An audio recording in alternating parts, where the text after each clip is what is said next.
Hello, I'm Grady Atwater. I'm the site administrator of the John Brown Museum State Historic Site. We're happy to have you touring our museum. The cabin was built, the front room to the cabin was built by a man named Samuel Glenn to begin with in 1854, who used it as a trading post.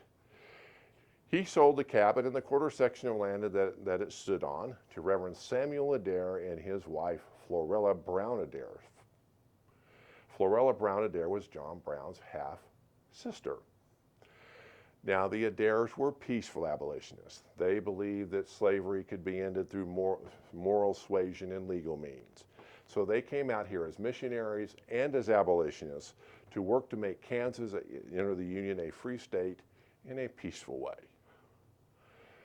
Now, given the fact that a guerrilla war had broken out, that made that very difficult. And the Adairs were every bit as brave as John Brown was, because Reverend Adair rode about the countryside, relatively exposed, with a $50 price on his head,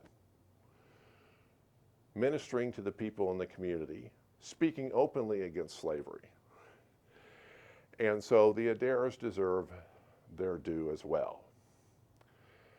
This cabin became John Brown's headquarters when John Brown Jr. wrote to his father saying, "Father, we need guns more than anything else," because all they had brought out with them, the sons who came out, was they had a rifle, a shotgun, and a pistol. And they were being threatened by men who were heavily armed. So John Brown, what he did was he stopped at every abolitionist town from North Elba, New York, to here, and arrived here with a wagon load of weapons, much to Reverend Adair's chagrin. Now, you would think he would not want to have anything to do with Brown, but Florella and Reverend Adair were concerned about the safety of John Brown's sons' wives, so they allowed them to stay here, and this became John Brown's headquarters. So this is a special place.